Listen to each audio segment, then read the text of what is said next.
অরণ্যর কথার মানে ইনায়া বুঝতে পারে না। এই মানুষটার মাথায় কখন যে কি চলে সেটা কেউ জানে না। আদালতে জজ এসে পড়ে। অরণ্য চোখ দিয়ে ইশারা দেয় ইনায়াকে মনোযোগ দিতে। ইনায়া নিজের চোখ বন্ধ করে দীর্ঘশ্বাস ফেলে। এরপর সামনের দিকে তাকিয়ে থাকে। আদালতে জজ তার কাজ শুরু করে দেয়। উনি উকিলকে তার বক্তব্য আদালতে সকলের সামনে বলতে বলে।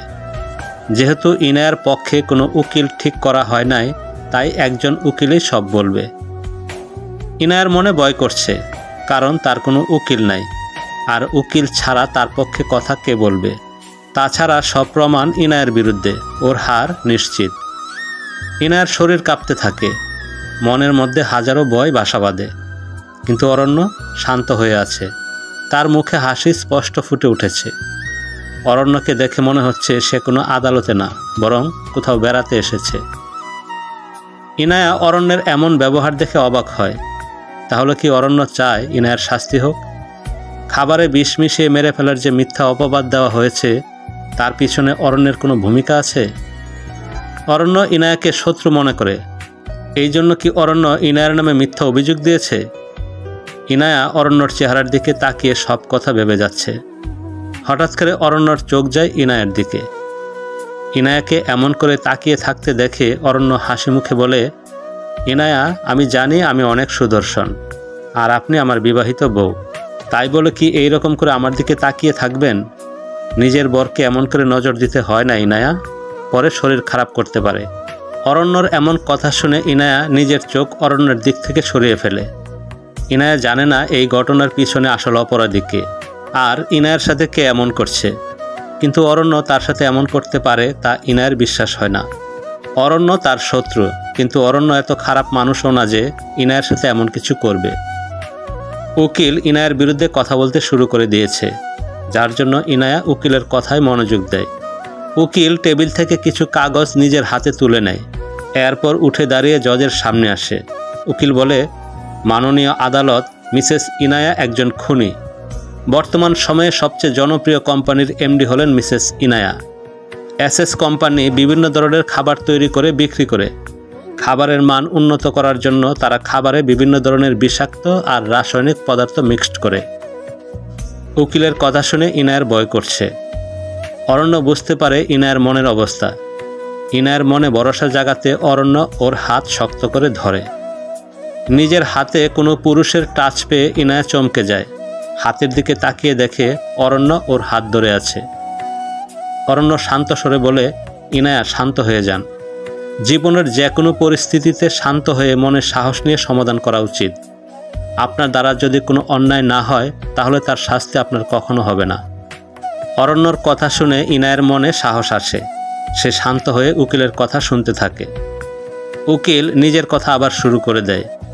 এসএস কোম্পানি নিজের লোভের কারণে খাবারে এমন বিষাক্ত পদার্থ ব্যবহার করে, যার ফলে এই খাবার খেয়ে অনেক মানুষ অসুস্থ হয়ে হাসপাতালে অ্যাডমিট হয়েছে। আর এর মধ্যে প্রায় 30 জন মানুষ মারা গেছে। এই জন্য দায়ী মিসেস ইনায়া চৌধুরী এবং তার কোম্পানি।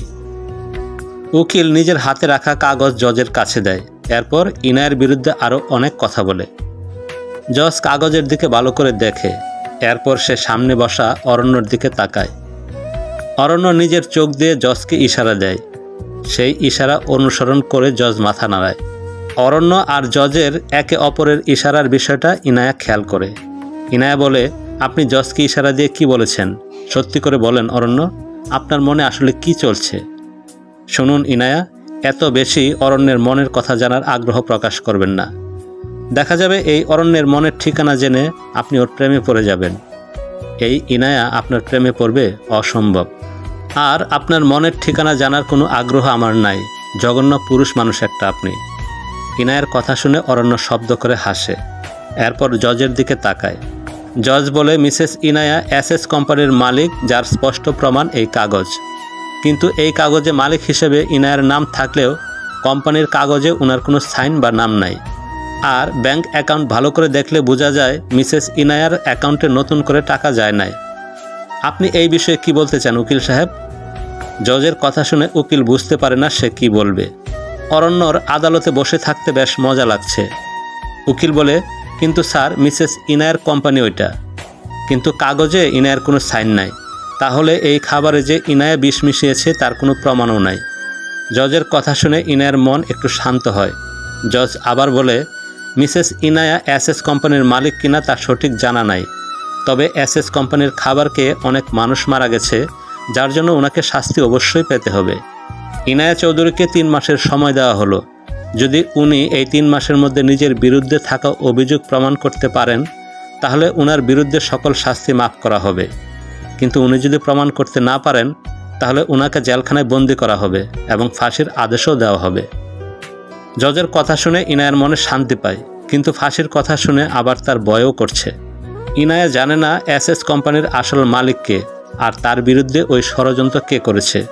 তাহলে সে কি করে নিজেকে প্রমাণ করবে?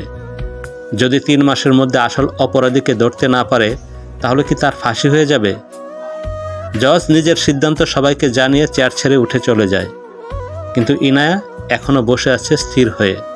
অরণ্য ইনায়ার পাশ থেকে উঠে জজের কেবিনের দিকে যায়। জজ সেখানে অপেক্ষা করছিল তার জন্য। অরণ্য বলে, জজ সাহেব, দারুণ সিদ্ধান্ত নিয়েছেন আপনি, কিন্তু 3 মাস পর যদি ইনায়া সব প্রমাণ করতে না পারে তাহলে কি তার ফাঁসি হয়ে যাবে?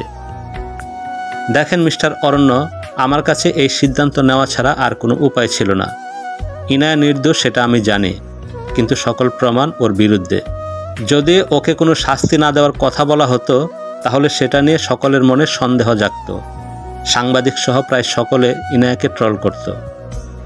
কথাটা ঠিক বলেছেন জজ সাহেব, এখন দেখা যাক 3 মাস পর কি হয়। এসএস কোম্পানির আসল মালিক কে তার পরিচয় অবশ্যই জানতে হবে আমাকে। অরণ্য আর জজ অনেক সময় নিয়ে কথা বলে। এরপর অরণ্য আবার ফিরে আসে ইনায়ার কাছে। অরণ্য ইনায়ার কাঁধে হাত রাখে আর বলে, ইনায়া, আমাদের বাড়ি ফিরে যেতে হবে, চলেন। অরণ্যর কথা শুনে ইনায়া নিজের জগৎ থেকে বের হয়ে আসে। এরপর উঠে দাঁড়িয়ে অরণ্যের দিকে তাকায়। অরণ্য তাকে চোখের ইশারা দিয়ে বাহিরে যেতে বলে। ইনায়াও তাই করে। আদালতের বাহিরে সাংবাদিকদের ভিড় জমে গেছে। সেখানে সকলে ইনায়াকে বিভিন্ন কথা জিজ্ঞেস করে যাচ্ছে। ইনায়ার ভালো লাগছে না এইসব। বিনা দোষে তাকে অপরাধী হতে হয়েছে। অরণ্য ইনায়াকে গাড়িতে নিয়ে উঠিয়ে বসায়। এরপর তারা আদালত থেকে বাড়ির উদ্দেশ্যে রওনা দেয়।